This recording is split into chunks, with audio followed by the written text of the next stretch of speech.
پنجاب میں خواتین کو چھیڑنے اور ہراساں کرنے کے واقعات میں اضافہ۔ بھائی میں تو ہمیشہ سے کہتی ہوں کہ پاکستان کی سڑکیں عورتوں اور بچیوں کے لیے غیر محفوظ ہیں۔ یہ بچیوں کو تو ہمیشہ گھر میں رہنا چاہیے۔ بچیوں کا کیا قصور ہے کہ وہ گھر میں بند رہیں؟ پڑھائی کے لیے کالج اسکول جانا ہوتا ہے، کام کے لیے باہر جانا ہوتا ہے۔ ہماری اور ہماری بچیوں کی حفاظت کی ذمہ داری تو گورنمنٹ اور معاشرے کی ہے۔ خالہ، ساتھ ساتھ ہم بھی اپنے بچوں کے لیے تیاری کر سکتے ہیں نا۔ اگر ہم اپنے بچوں کو خود کی حفاظت کا طریقہ سکھائیں گے تو اس میں سب کا ہی فائدہ ہے۔ اور ویسے بھی ہم کیوں بیٹھ کر انتظار کریں کہ کوئی آ کر ہماری حفاظت کرے گا؟ بالکل، جب ہمیں یہ پتا ہوگا کہ ہمیں ہماری حفاظت خود کرنی ہے اور ہمارے اندر دفاع کی قابلیت ہے تو ہمارے اندر پراعتمادی پیدا ہوگی، اور تو اور گھر میں اکیلے رہنے میں یا پھر سڑک پر چلتے ہوئے ڈر بھی نہیں لگے گا۔ نہ صرف ہم اپنا بلکہ اپنے گھر والوں کا، دوستوں کا اور تو اور معاشرے کا بھی بہتر خیال رکھ سکیں گے۔ شاباش! اپنا دفاع کرنے کی صلاحیت ہر بچی اور عورت میں ہونی چاہیے۔ ابھی بتائے گا کون کہ اپنا دفاع کیا کیسے جائے؟ سب سے پہلے اپنی حفاظت کے لیے کچھ تدابیر یاد رکھنا بہت ضروری ہے، جیسے کہ جس گلی یا سڑک میں خطرے کا شبہ ہو، کوئی شخص مشکوک لگے، جیسے کہ وہ آپ کو ہراساں کر رہا ہو یا پھر کوئی چوری کرنے کے لیے وہاں موجود ہو، اس گلی یا روڈ سے گزرنے سے پرہیز کریں۔ سنسان گلیوں یا سڑکوں کے بجائے بھیڑ والا راستہ اپنائیں۔ روڈ پر چلتے چوکن نہ رہیے۔ فون کے استعمال، گانا سننے یا پھر کتاب پڑھتے ہوئے چلنے سے گریز کریں۔ ہوشیار رہیں گی تو حملہ آور کے حملہ کرنے سے پہلے ہی موقع سے فرار ہو سکیں گی۔ باہر کیا، گھر میں بھی چوکن نہ رہنے کی ضرورت ہے۔ گیٹ کو ہر وقت بند رکھیں۔ کسی غیر کے لیے کنڈی تب تک نہ کھولیں جب تک اطمینان نہ کر لیں کہ وہ قابل اعتماد ہے۔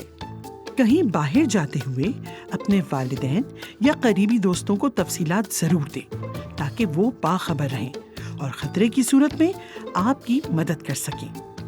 اور مصیبت کے وقت گھبرانا نہیں بلکہ حاضر دماغ سے لڑنا چاہیے۔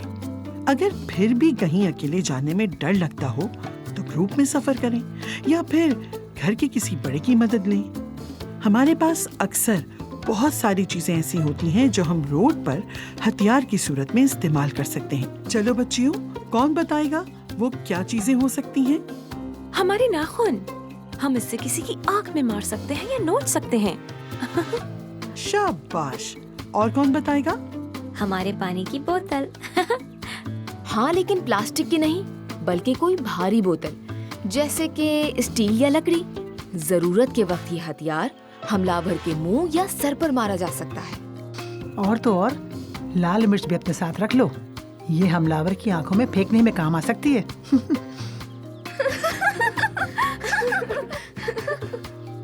ارے اس میں ہنسنے کی کیا بات ہے؟ بالکل صحیح کہہ رہی ہیں کوثر باجی۔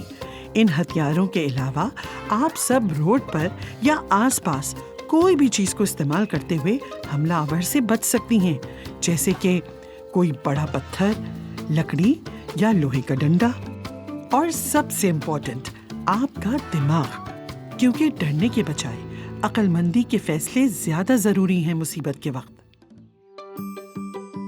امی کی ساری نصیحتیں بہت اچھی ہیں، لیکن کیا آپ مجھے اپنے دفاع کے لیے کچھ ٹیکنیک سکھا سکتی ہیں؟ ہاں کیوں نہیں۔ ایک بات تم بھی یاد رکھو اور اپنے دوستوں کو بھی بتانا کہ ہمارے جسم میں ہماری کوہنی اور ہمارے گھٹنے اس کام کے لیے سب سے مضبوط ہتھیار ہیں۔ ہم اپنی کوہنی کا استعمال کرتے ہوئے پھرتی سے حملہ آور کی ناک یا ٹھوڑی پر وار کر سکتے ہیں۔ اس سے حملہ کرنے والے کو نقصان پہنچایا جا سکتا ہے۔ اگر آپ کا قد حملہ آور کے برابر ہے تو آپ کوہنی سے اس کے سر کی سائیڈ والی نازک جگہ پر بھی وار کر سکتے ہیں۔ گھٹنوں سے ہم حملہ آور کی ناک، ٹھوڑی یا پھر ٹانگوں کے بیچ زور سے وار کر کے اس کو نقصان پہنچا سکتے ہیں۔